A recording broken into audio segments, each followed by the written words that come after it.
FCRA bill पर विपक्ष में एक राय नहीं है। हालांकि सरकार के पास इसको पास कराने के लिए तमाम बहुमत है, लेकिन उसके बावजूद सरकार विपक्ष की भावनाओं के आदर करते हुए इसे जेपीसी में भेज रही है। टीएमसी ने राज्यसभा की बीएसी में पहले ही कहा था कि बिल जेपीसी को भेजा जाए, फिर कहा कि वापस लिया जाए। अब डीएमके कह रही है कि बिल को वापस लिया जाए।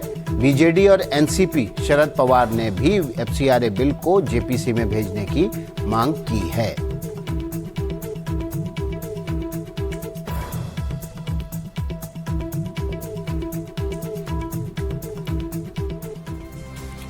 तो देखिए, झारखंड के मुद्दे पर भी संसद में प्रोटेस्ट हो रहा है। तो एक प्रोटेस्ट तो रांची में चल रहा है, विरोध प्रदर्शन छात्रों का, लेकिन संसद के भीतर भी सांसदों का विरोध प्रदर्शन चल रहा है। कल एनडीए के सांसदों ने इस पर प्रदर्शन किया था, आज भी एनडीए के सांसदों ने प्रदर्शन किया है। विपक्ष ने अमित शाह से जवाब की मांग की है। वहीं एनडीए के सांसद झारखंड में हुए लाठीचार्ज पर जवाब मांग रहे हैं, पूछ रहे हैं राहुल गांधी जवाब दो। दोनों तरफ से जो सांसद हैं एनडीए के और यूपीए के, एक दूसरे के आमने सामने आकर ये विरोध प्रदर्शन कर रहे हैं। हमारे सहयोगी राजीव रंजन की आपको संसद परिसर से रिपोर्ट दिखाते हैं। संसद भवन का मकर द्वार, दो प्रदर्शन। पहला प्रदर्शन हो रहा है विपक्ष के नेताओं द्वारा, जो लगातार मानसून सत्र की शुरुआत से यहाँ प्रदर्शन देखने मिल रही है। इनकी मांग है कि गृह मंत्री सदन में आके बयान दे, और दूसरा जो मांग है इनकी जो चढ़ावा चोरी हुआ है उस पर सरकार चर्चा कराए। वहाँ दूसरी जो प्रदर्शन हो रहा है मकर द्वार के ठीक अगर दूसरी तरफ अगर देखेंगे तो झारखंड बीजेपी के सांसद है, उनका ये कहना है कि जो झारखंड में जो छात्रों के साथ जो लाठीचार्ज हुआ है और राहुल गांधी जो उस पर चुप है, शांत बैठे हुए हैं, उस पर क्यों नहीं जवाब दे रहे हैं। क्यों वहाँ झारखंड की जो सरकार जिसमें कांग्रेस भी भागीदार है उसमें सीबीआई जांच की मांग क्यों नहीं हो रही है। और दोनों तरफ अगर देखें, जो कांग्रेस जो है, जो विपक्षी सांसद है या चाहे बीजेपी की बात करें, वहाँ सीआईएसएफ के जवानों का एक जो ह्यूमन चेंज जिसको कह सकते हैं कि ताकि जो तनातनी ना हो, कुछ टकराव नहीं हो। लेकिन जो संसद भवन का मकर द्वार है यहाँ प्रदर्शन हो रहा है और दोनों सत्ता पक्ष की बात करें, विपक्ष की बात करें, दोनों एक दूसरे के खिलाफ लगातार नारे लगा रहे हैं। सत्ता पक्ष का ये कहना है कि विपक्ष जानबूझकर जो है सदन का माहौल खराब कर रहा है और छात्रों के तरफ अपनी राजनीति चमकाना चाह रहा है। वही बीजेपी का कहना है कि जो है वहाँ की जो सरकार जो है सीबीआई जांच से क्यों भाग रही है। तो जाहिर सी बात है कि दोनों पक्षों के बीच में टकराव जो है, खाई जो है बढ़ता जा रहा है और इसकी कीमत जो है संसद भवन में देखने को मिल रही है कि वहां पर जो संसद में जो है सुचारू रूप से चर्चा नहीं हो पा रही है। संसद भवन से राजीव रंजन, एनडीटीवी इंडिया।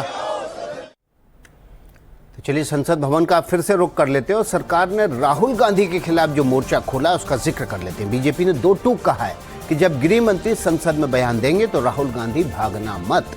लेकिन वही विपक्ष अमित शाह से जवाब की मांग पर अड़ा हुआ है, यानी सत्ता पक्ष और विपक्ष के आमने सामने जुबानी जंग जारी है। अमित शाह जी देंगे जवाब, राहुल गांधी भागना मत।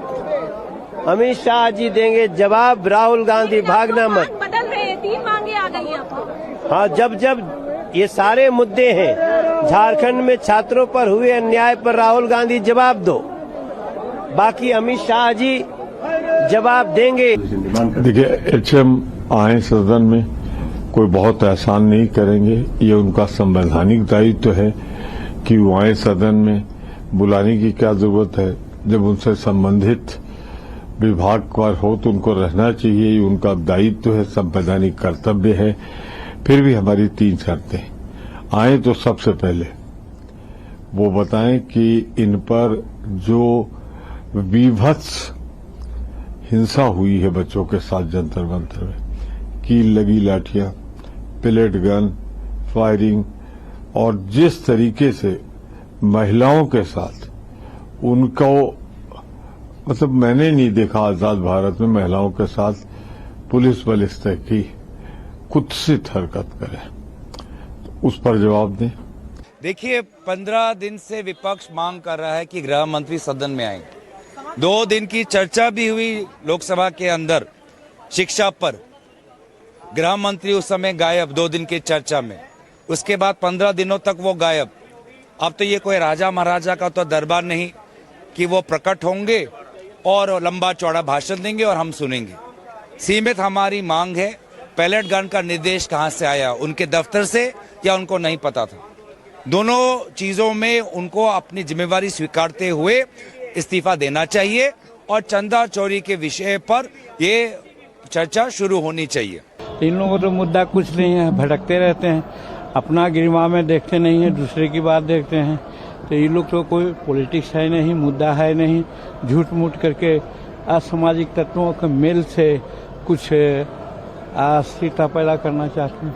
वो ये कह रहे हैं कि प्रधानमंत्री को भी आकर के माफी मांगनी चाहिए। माफी किस बात की? माफी किस बात की? इतना कड़ा कानून बना दिया गया, जो उसके फेरा में आ रहा है उसको कड़ी से कड़ी सजा दी जा रही है। कार्रवाई नहीं की गई होती तब ना। दोनों मुद्दे एक दूसरे से जुड़े हुए हैं, या यूं कहेंगे एक सिक्के के दो पहलू हैं। जो इनके संगी साथी अंडरग्राउंड अनरजिस्टर्ड लोग और भारतीय जनता पार्टी शिक्षा परीक्षा और राम मंदिर दोनों एक दूसरे से जुड़े मुद्दे हैं। दोनों का सूत्र एक जगह है, दोनों एक जगह से ही संचालित होते हैं।